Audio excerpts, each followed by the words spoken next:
I just watched Argylle, and I have some very bad news for you all. And this is hard for me. It genuinely pains me to say this. Actually, no it doesn't. Argylle was cheeks! Look, I really wanted this to be a good movie. I mean, it was advertised as an action spy movie starring Henry Cavill and Dua Lipa, which sounds great. To be honest, I only know Dua Lipa from the I Need You, Moonlight. But from what I've seen Henry Cavill in, he's a pretty good actor. And Matthew Vaughn being the director of this movie made me expect a good time. Then I watched it, and that good time I expected got flushed down the toilet. And don't think that I didn't have an open mind going into it. I expected this movie to be a little bit goofy. I mean, that cannot be the Man of Steel's hairline. But the goofidity of this movie was not the reason it's dog shit. Remember how I said Argylle was advertised as a spy movie starring Henry Cavill and Dua Lipa?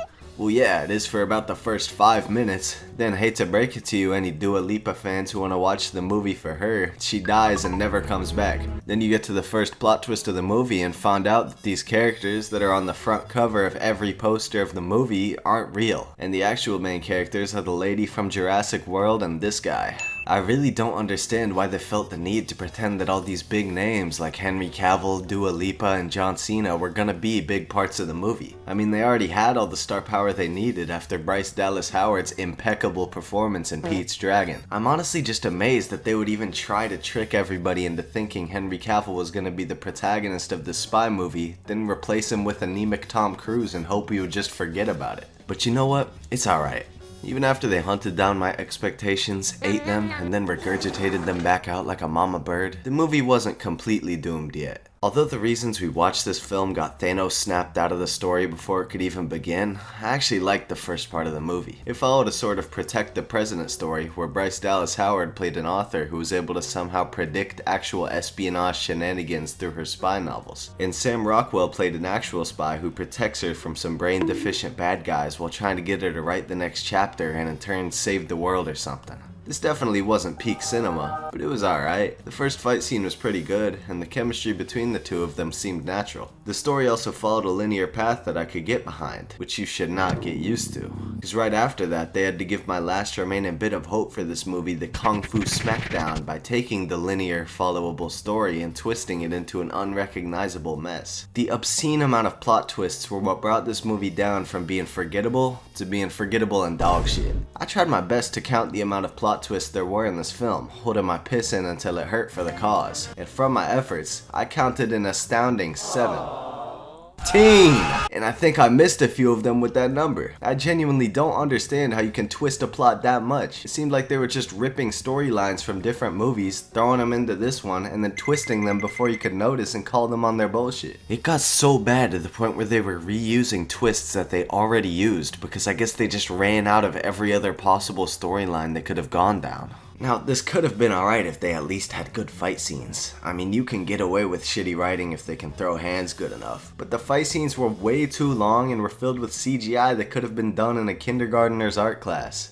Their asses are not good at art. I'll try to explain this scene without spoiling one of the 7 billion storylines. But you know how in Justice League, when Wonder Woman's fighting, she moves around and punches all awkwardly and sped up? Well, they strapped knives to Bryce Dallas Howard's shoes in one scene and had her skating around with the shittiest CGI known to mankind, doing Wonder Woman maneuvers to all the bad guys. And moving around like that looks natural for a superhero. Not for a soccer mom. I can't explain in words how goofy this scene looked, but me and about half of everyone else in the theater laughed out loud watching it. And you can say it's cheesy on purpose, but the movie is not funny enough to get away with having a $200 million budget and having the same production as a CW show. But you know what? After all of the content of this movie that seems like it was made by 3 monkeys throwing their shit at a camera, you would think it would at least have a normal ending.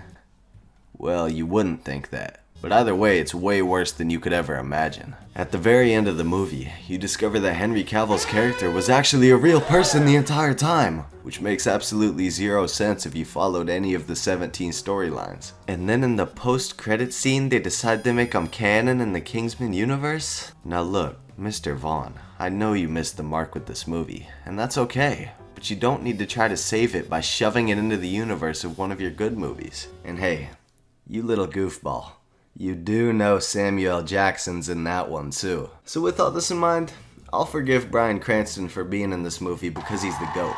but I'm gonna give Argylle a Tweedle patented score of 3 out of 10. And if you watched it and disagree with me, you better think it deserves lower. Now, I have to come clean. You know how I said I was holding my piss in counting the plot twists? Well, the Tweedler did have to let loose at one point. So maybe I missed the one scene that would have made this movie great and my whole review is completely wrong. But from my eyes, if you haven't watched Argylle, don't. And if you have, I'm sorry for your loss. Also, I think they CGI'd her boobie.